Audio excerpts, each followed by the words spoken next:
Welcome to United and Independent. It's not enough to just be registered. It's time to take action. Our goal on this show is crystal clear: to educate, motivate, and unite. We're going to show you the incredible position and power you hold right now and what you could achieve by standing together. We're not just talking politics, we're making a difference. This is United and Independent. And now your host, Richard C. Ginnity. Welcome. Thank you for coming back. Tonight I'm going to recap some of the main points we made in the first two of our podcasts about our hypothetical political independent ticket for 2024. As you recall, or for new listeners, we created a hypothetical ticket comprised of a prominent Democrat and prominent Republican. And we have to have both have high identification and recognition to the registered political independent communities. Our tentative list for the components of this, or for our ticket, was Senator Manchin from West Virginia, who's now declared he's a political independent. And on the Republican side, Nikki Haley, Christie, and Mitt Romney for the Republicans as possible teammates. But they needed to be more. They have to look at four major problems in the current environment, agree with the four that they're going to address, and identify them to the public. They are, which we selected, of course, hypothetically, the border, the debt issue, Ukraine versus Russia, and Israel and the Palestinians. And then the fourth one is educational crisis. So those are the four issues that we've identified. They also have to obviously agree that they're going to address these four and make a difference in the next 4 years. They also have to show, that's the second requirement, they have to show that they are a team, actively, physically, on film, that they look like their teammates. As you look on, teammates for football, basketball, whatever. They can't be two different islands. So that's going to be important for them. Third, we have the power of the vice president discussion. That means this vice president is going to be real. The role of the vice president is going to be real and have real power, not like the, I'm going to say, visual vice presidents we've had for the last several runs. So the way we're going to make this real is that each, the vice president and the president, are going to be named as the key managers, the primary managers of two of the four areas that they're going to concentrate on. Just for instance, let's take Christie and make him the manager of the border. Okay, and I think, in my opinion, a Republican would be a better choice because the Democrats have a very bad record there, I think, politically, and a Republican, I think, would generally look a stronger position. Fourth, I would like them to make their offices look like they're a team. There's the president and the vice president, and they physically should be close, okay? As if they're operating day in day, hour by hour, talking about, oh, can you cover this? Can I cover this? The team type of concept. I think it's important in reality, and it's important as portrayal to America. And so that's what I'm looking for. And frankly, what it's going to do is also, as I talked about, it's going to take the role of presidential advisors down a notch. Not eliminate it, just down a notch. Let's go back to where we were talking about the four issues that we said this ticket was going to concentrate on. And let's discuss each one and tell you what I think maybe their position should be. And remember, this is all hypothetical. So the first one we mentioned was the border. There was a recent article that said that the border, when Trump became president, he issued 8 or 9 executive orders addressing the problems at the border. And I guess in general, they say they worked because he turned down the tourniquet at the border and the number of people crossing was dramatically reduced. Okay? So, and then what has taken place is that when Biden became president, in the first day, I believe, or second day, he said through executive orders, they no longer apply. And that's the power and the weakness of the executive order. So remember that. So now we jump forward to just most recent times, recent days, and Biden, who's under pressure to do something about the border because it's, 2 million came in last year. Oh my God. And he's under extreme pressure politically to do something. And what did he choose to do? He chose to say, I need Congress's help. I need new laws to do them. And it's, by God, what are you saying? Just reverse those 8 executive orders. I don't mean as a permanent solution. I understand why you say it takes a discussion and change in laws and et cetera. Understand that totally. Fair enough. But you want to close the open spigot first. So I'm saying you can do that any day you want. It's that easy.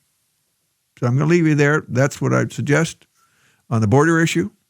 And that doesn't solve the border issue, no, but it puts it back in a time frame where Congress can stop, detail out the various issues, and there's a bunch of it in there, but after the spigot is closed, not now. The next issue that we talked about was Ukraine, okay? And I was Russian. And another issue, which is more current, if you will, is Israel and the Palestinians. But let's take Ukraine, because they have indicated through action and actual movement to reduce or eliminate, and by Trump's saying, eliminate helping Ukraine. And he said, curing it in what his great said in 3 days. Well, we all know the only way you get to cure it in 3 days is capitulate completely to Putin. And he'll not only capitulate what he's already wanted, he'll add to it because he knows he's in the driver's seat. So, all right, let's take that on. We promised, our president promised to support Ukraine as long as it takes. That's a promise that he made. Yes, it's Biden's promise, but it was the United States promise. Okay? And I truly believe it was the United States promise. And we should hold to that. And yes, things change. His entire administration, as far as I'm concerned, was delay. Not only what we promised him, the money we promised him, and what that did to change Ukraine's ability to plan and execute their strategy. Because you say you're going to get XX, and that XX doesn't appear for 6 months, it changes your strategy. Because the Russians, of course, are listening. And they said, well, my God, 6 months we're going to be facing those kind of weapons. So it gives them all that time to figure out how they're going to defend it or offset it. Unbelievable. It's like announcing you're going to war, and we're going to give you a rifle, but not now when we get around to it. And your enemy is saying, they're getting a rifle. Well, we need a cannon. And you've given us 6 months to get the cannon. Thank you. Okay? So it's unbelievable that we could attempt or even say we're going to help somebody and immediately announce it to the world, tell them what the package is, and it's also disclosed, it maybe not right then, but it also disclosed to the press what that package will look like. Hell, they're listening, folks. Of course they're listening. Of course they're reacting. It is war in your worst nightmare if you're Ukraine. Now, Ukraine has been very thankful, and they have a reason to be thankful. We spent a lot of money there. But let's talk about the money then, just for a second. Because I said, we promised them, okay? We've had a process of delaying what we're going to give them. And that has you have to understand that has put their military at a disadvantage Yes, they get the weapons eventually, but their opponent has had months to plan it. Like the spring offensive that was announced 6 months, or the offensive that was going to, they announced it 6 months ahead. That's 6 months that they've had time to put up those concrete tank traps throughout the Donbass and everything else. 6 months. The world can change in 6 months if you're under enough pressure. How long does it take to pour concrete? Not a lot in any one instant. They've had 6 months. So when the offensive got around to being capable of rolling, they were facing people, Russia, that had 6 months to get the defense ready. Holy crap. That's just asking for disaster. Okay? We didn't warn Germany when we were going to invade Europe. We, in fact, bluffed several places, and we didn't give Germany 6 months that we're going to hit you at this island, at this place. Get ready. You know what Germany would have had there overlooking the cliffs of Normandy? They would have had their damn entire army waiting for us. Under the circumstances of giving 6 months lead time to any enemy as capable, as big as Russia. Absolutely, unbelievably stupid. And really, if our Pentagon didn't warn Biden that would be the result, then those people in the Pentagon shouldn't be there. So the next instant that conversation, whatever you announce, you really need to deliver within 30 days, some reasonable amount of time, okay, that they are not, in effect, giving Russia, oh boy, is that what you're going to do? Well, it's a chessboard. It's a military chessboard. You put it there, I'm going to have a bigger one right in front of you. And in 6 months, they can change the world. In 3 months, they can change the world. Month, maybe, maybe not. But 3 months, you're darn right they can reinforce anything you're talking about. So that's been asinine from the start. And then now, we've often said, and right from the beginning, you can't go into Russia. Oh, wait a second. They put roughly 190,000 troops on the Ukraine border. Every week we're watching them build. And say, oh no, you can't hit them. Are you kidding me? We made the same mistake multiple times of limiting our own people from hitting the opponent because you can't go across the border because we have this mythical problem that might exist. And I'm going to tell you, personal level, if my neighbor was collecting rocks, let's say, things that he could throw over the fence at me, and there's no other obvious reason for them collecting it, do you think that I give them the chance to throw those rocks? I'm going to say, if you collect any more rocks, any rocks you have within throwing distance of my home, I get a right to disturb you when you're clearly under threat.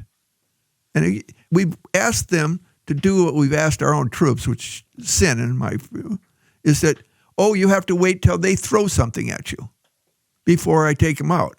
And I'm saying, once they should have never been allowed to do that. And we said, anything, we'll assume you're at war if you had certain level of troops within 10 miles of the border. That's just saying, that's the way. We'll assume it's war, and we'll act accordingly. That's how I would want to be treated. That's how I have to treat anybody. No, you have to wait till they hit you in the face. No, I don't think so. Okay, now, because we control the amount of military they got, they went along with it. But as far as I know, it's a fool's approach to war.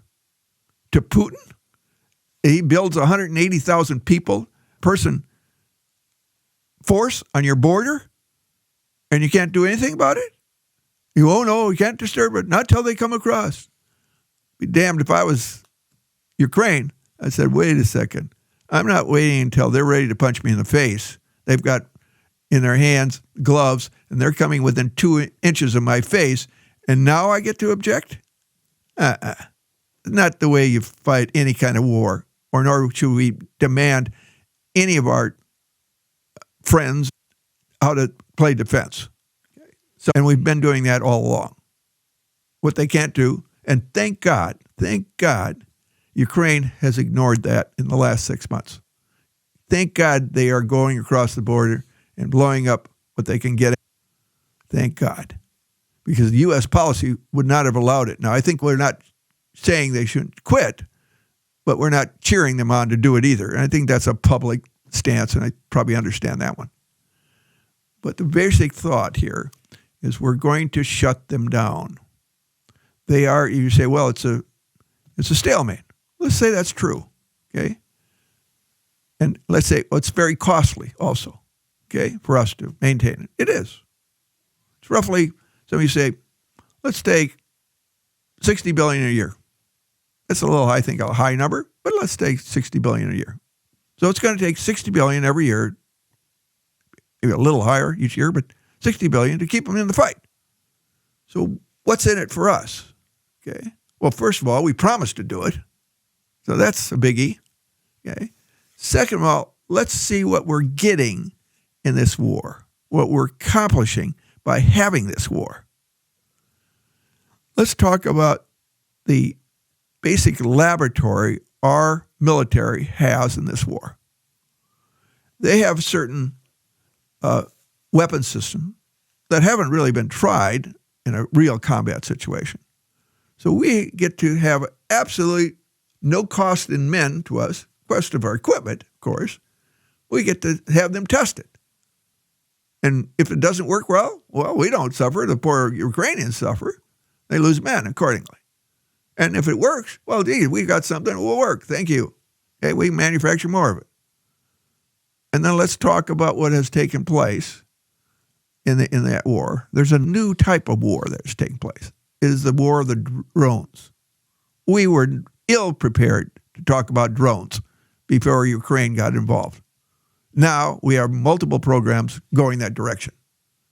And that's, if you say, that is a benefit, a possibly life-saving benefit for us going forward, because we're getting hit with the drones on the humus, I'm mispronouncing that word, but they're firing drones at commercial craft, and we're fighting off attacks on our military craft because we are now prepared to fight drones approaching our Navy craft. And we're only able to do that because we learned what the Ukrainians are doing and we copied them, or through our technology. So what is that worth? Let's put something down that's worth something.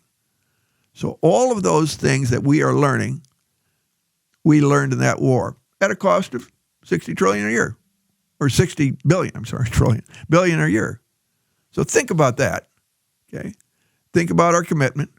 And I'm going to say finally, but think about the message we are sending South Korea, Taiwan, and anybody who relies on our promise and NATO to protect them, to jump in, save them, help them. If you were Taiwan or South Korea, I think I'd watch this whole scenario very, very closely and say, yeah, they promised, but they promised Ukraine too. And son of a gun, they're edging their promise. And these are promises without anything but a flat out promise. We're going to be there. We're now, in fact, breaking it right now. Trump gets elected, we've broken it. And even in Biden, he's got substantial opponents to continue the funding. And I think we are also, in effect,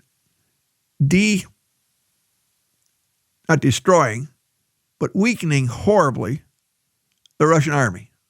Horribly. They won't recover for 10 years on the military side.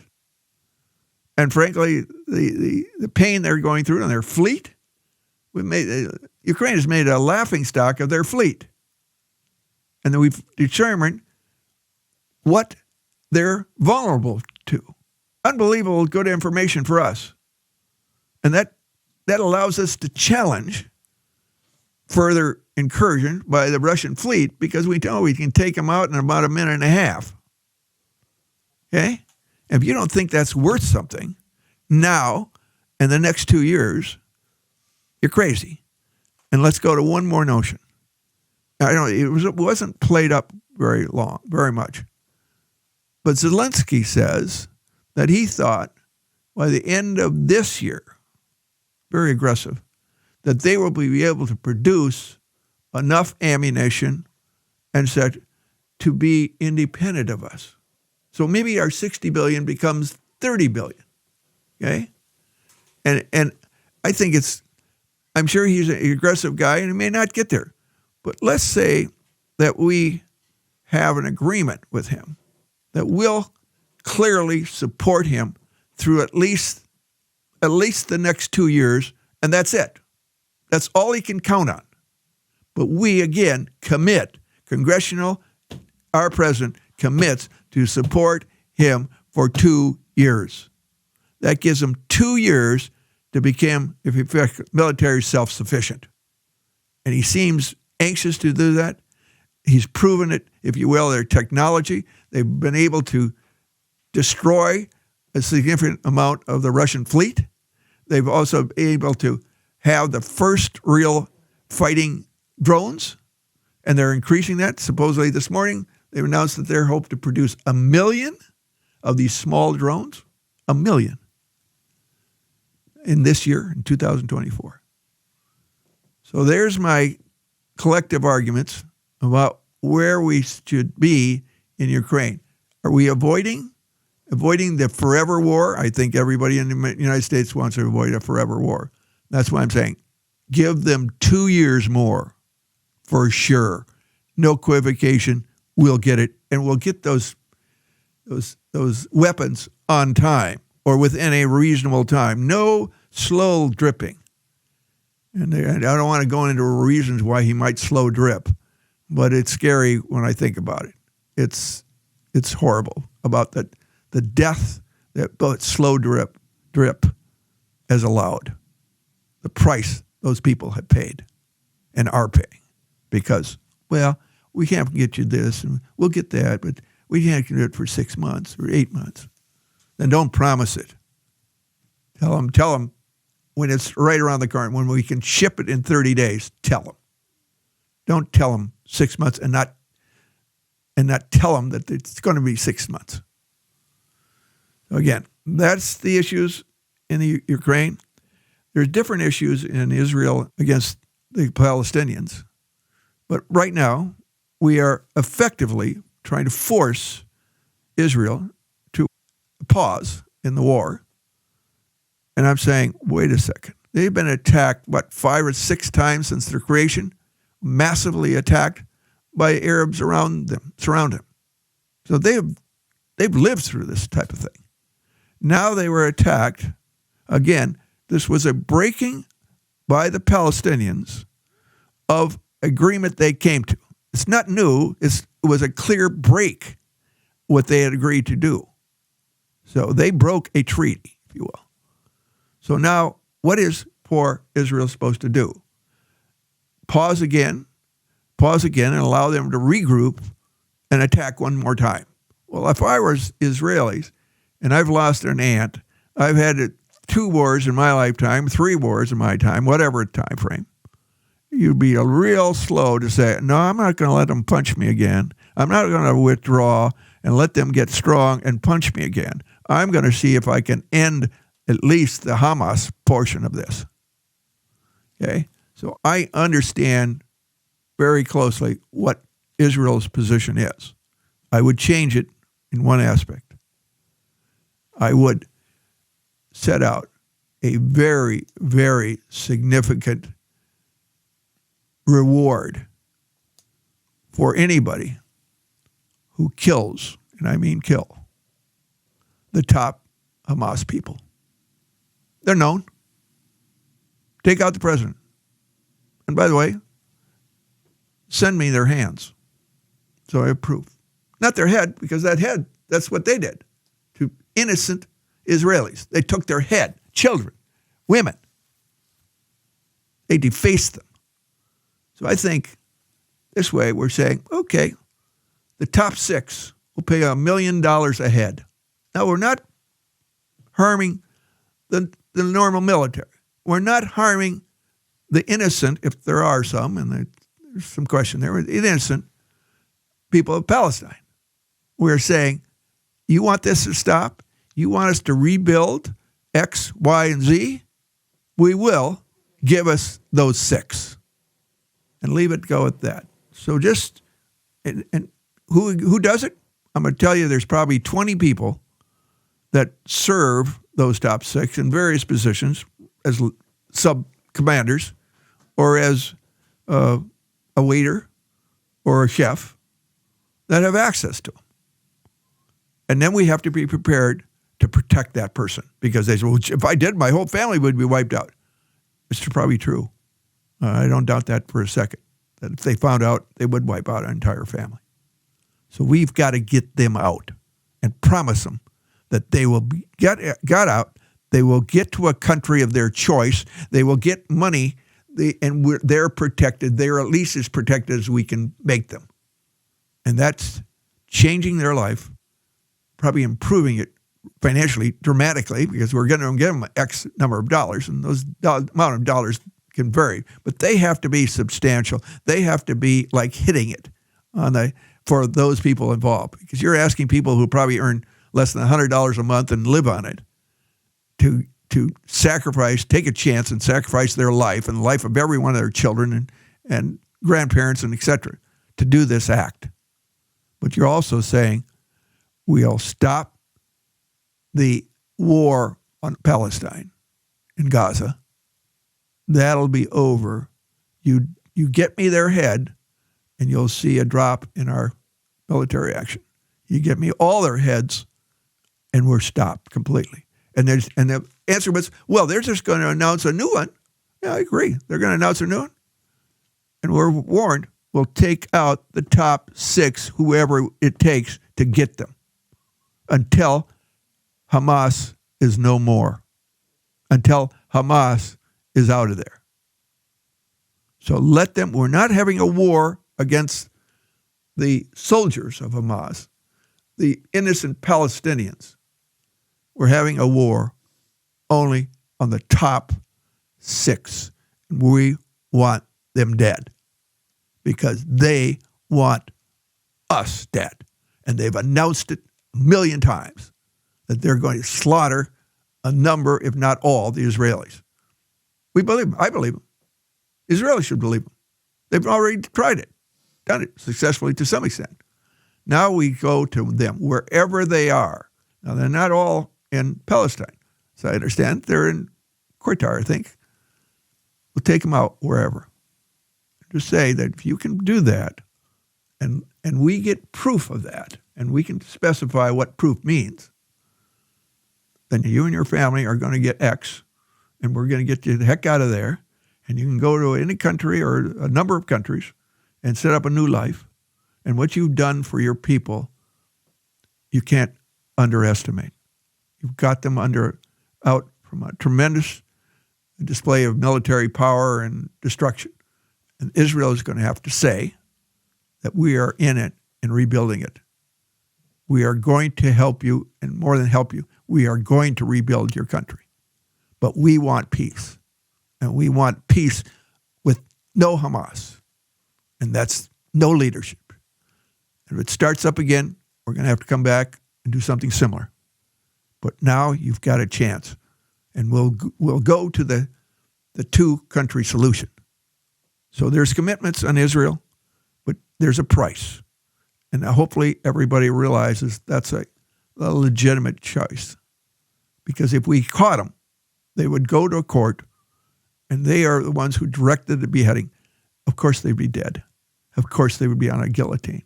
Won't be as sweet or vicious as what I'm proposing. They would have the same conclusion. No question.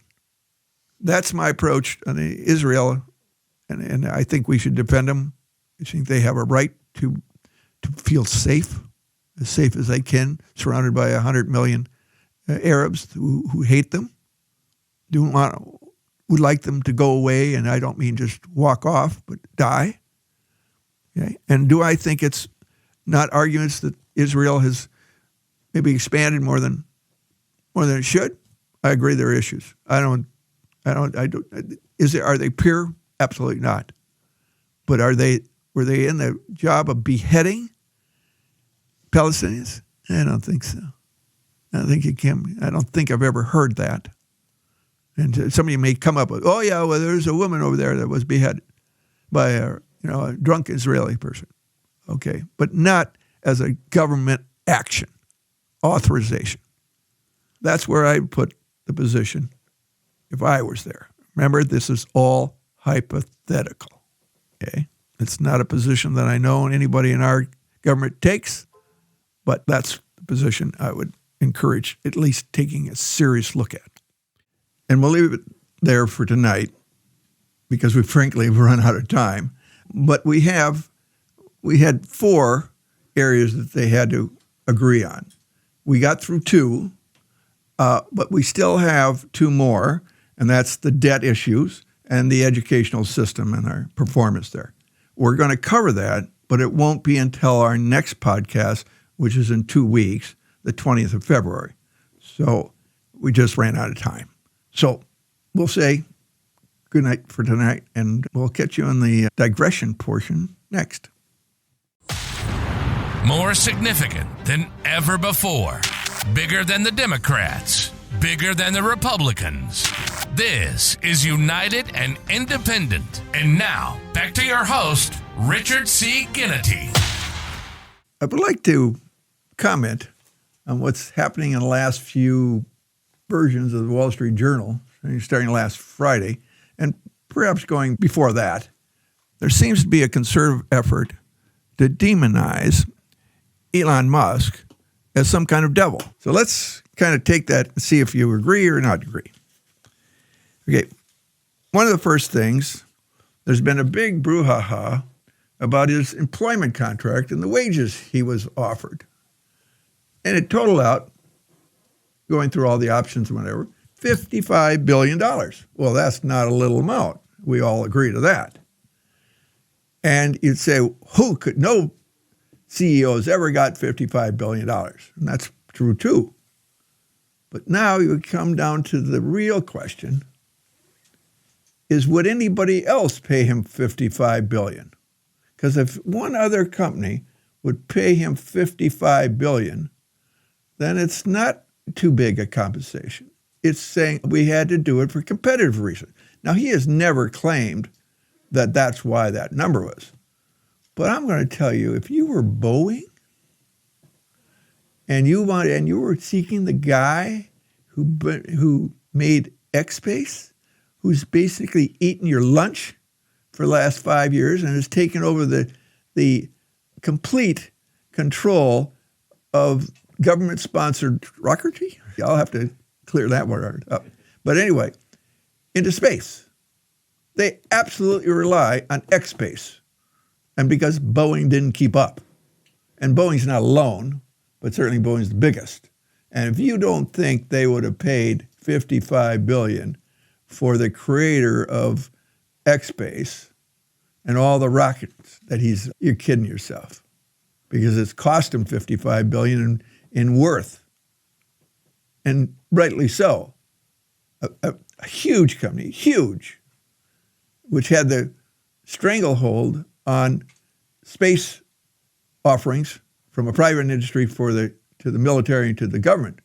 He upset that in 15 years. Something that's been around since World War II. And you darn right, they would pay the $55 billion and feel they got a good deal. So, okay, so let's go that. And then there was a whole judicial effort to review his contract. And one of the first statements, this was on Wall Street Journal. This is on roughly 2 or 4, this is Saturday, Sunday version of it. The first sentence in it The title was, Will a Delaware Judge Pop the Tesla Bubble? And the first sentence of that was apparently the first line by the Delaware Chancellor Catherine Street J. McCormick, who was reviewing this. And she said, was the richest person in the world overpaid? Whether he's the richest person in the world or not has nothing to do with the value of his services. He could have been the poorest person. And to Tesla and to others, and as I said, to Boeing, he's worth $55 billion. And you'd ever ask the question. I think only a socialist would ask that question. And it's a horrible question to think, a richest person doesn't need that much? He doesn't need it? He's worth it. So I throw that whole argument right out the door as soon as I read that. Okay? Now, next one. I said that they're hitting him.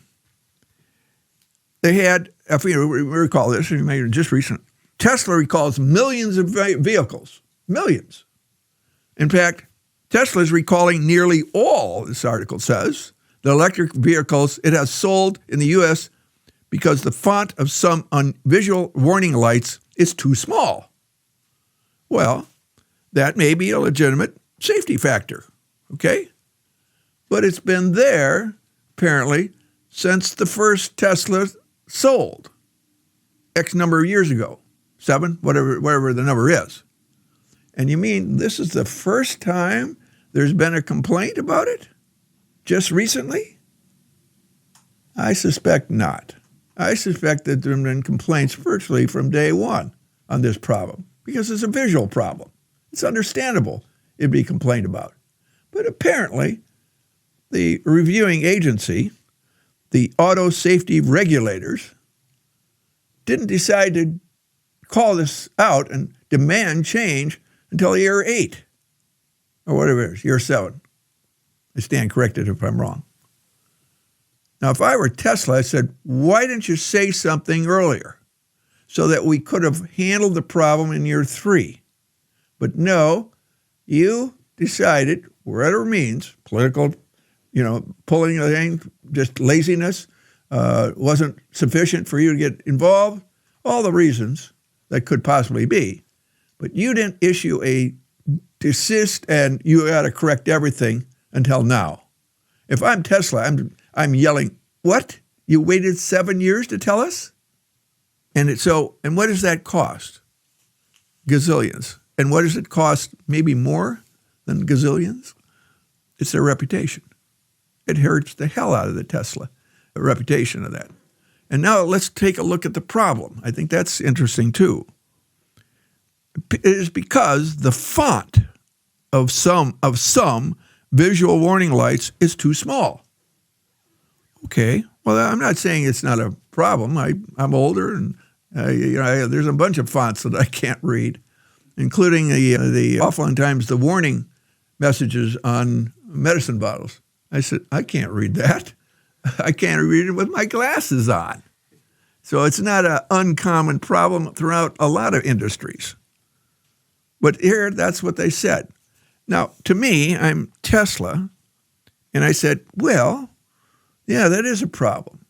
Now, what could I have done with that problem without costing gazillions? Well, how about a magnifying glass? How about a cover of those affected lights with some kind of, magnifier? So then I'll just say, well, gee, how big do you want it? Just increase my magnifier that I put in there. But clearly, it could have gone from, those little fonts or little images that are on your cell phone that I don't know anybody who could read them. And do they complain there? No, they don't seem to sue them about, you've got to make them readable by 80-year-olds. No mention of it, no mention. And there's some health issues? I bet you there is in there.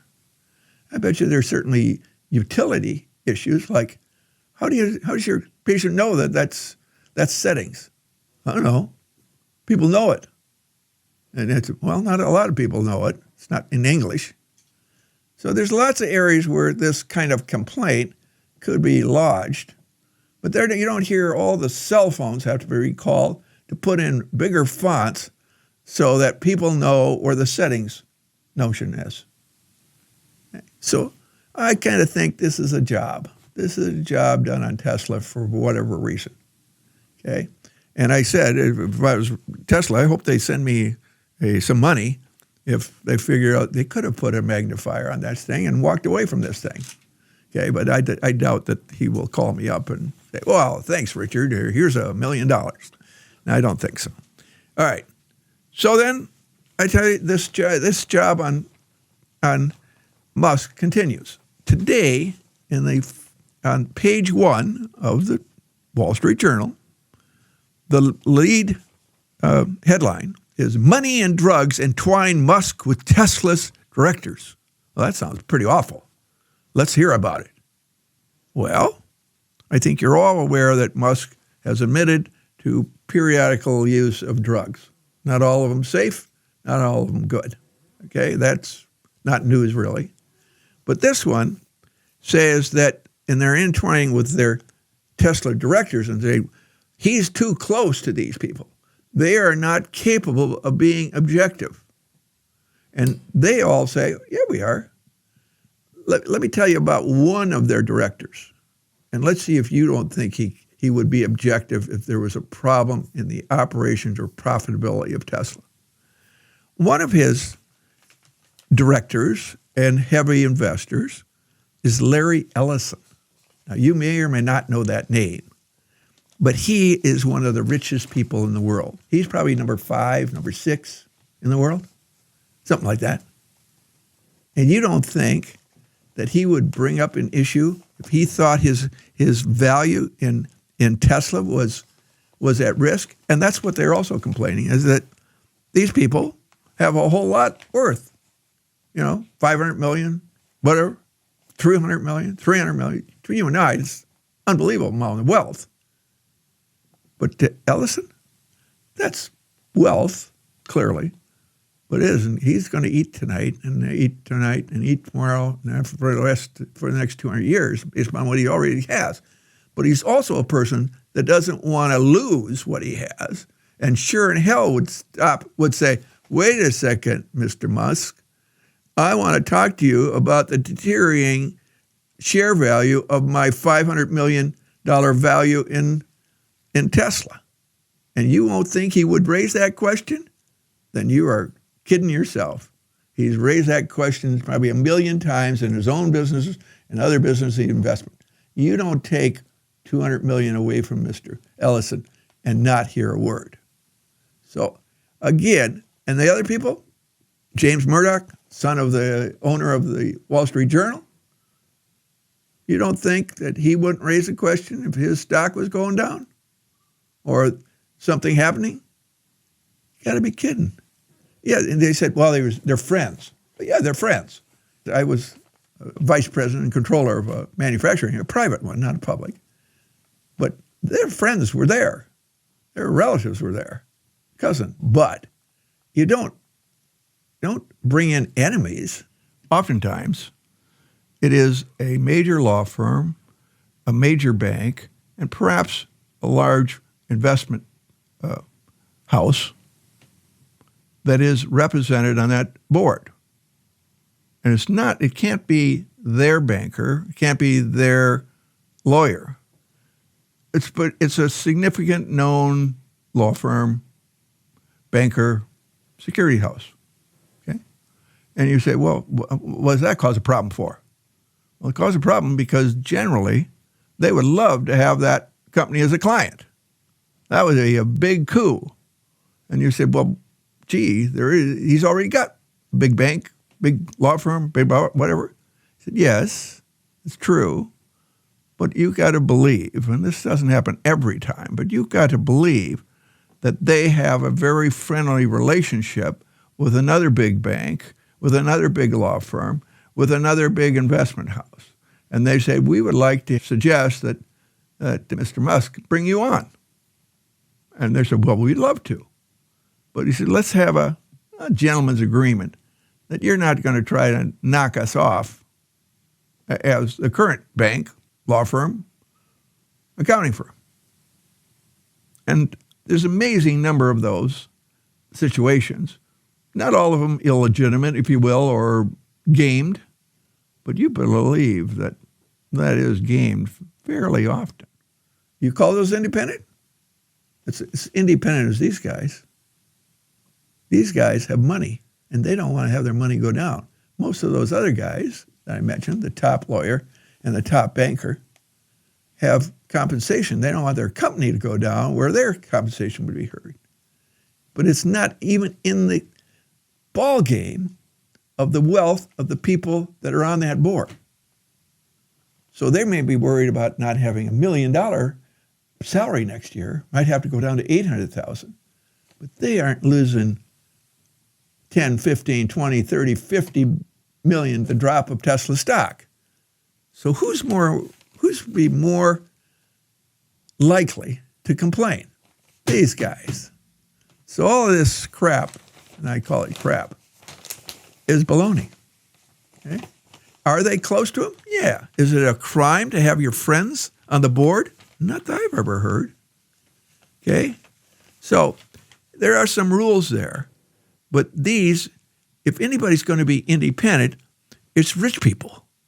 Okay? Because they don't want their value in Tesla to go south, and they're going to speak up. And are they? Yeah, they're good with them. Just as Boeing would be good if they could pick up Mr. Musk. So again, what are they doing? That's why I'm saying that there's something going on. You may not believe it, and maybe it's coincidence, and maybe it's not. Because Musk has rumpled a lot of feathers, and he tends to do that. And he should not, but he tends to do it. But that doesn't mean you can go after him. Because they would like to, there was lots of calls to get him off X. Should give up X. Because that's a platform. And he tends to open up that platform. And there are many people, many politically strong people that don't like that open environment. They like an environment where they control it at some gross level. That they said, well, you can't have that type of language on it. You can't have Trump as and I'm not a Trump lover. I'm not. But you see where, does he belong to be not able to come on some of those? I don't think so. He surely could be controlled. He certainly said, you're not going to use that type of language, and we're going to cut you off, boom. If you do, that's fair. But to deny him access, that's not American. That's not American at all. And what did Musk say? Okay, he can come on under certain limitations. And a lot of people don't like that at all, including the entire Democratic backers of Biden, or Democratic backers in general, because he's allowing Trump to speak.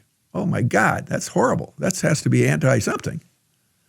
Now, it's just called freedom of speech, which I guess we're supposed to have. All right, that's it for this session. I hope you can certainly comment on that. Please do. You can comment through emails to me. You can comment on the blog. Agree, disagree, let me know. I wanted to take a moment here and talk about next podcast, where we're going to continue our discussion of the theoretical ticket and their take on the two last issues, debt and the educational system. So that's what we'll cover next podcast. Also, based upon a couple comments we received from people, we're going to summarize all the story, if you will, of the hypothetical ticket from the first episode to now.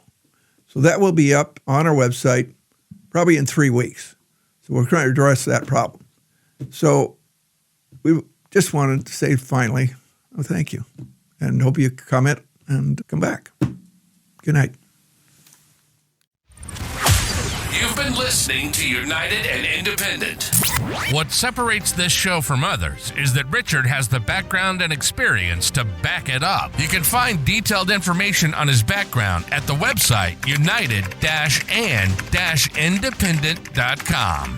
We hope you've enjoyed the show, and we hope you've gotten something from it. Make sure to like, rate, review, and subscribe. We'll be back soon. But in the meantime, follow us on social media. Thanks for helping to make a difference. See you next time on United and Independent.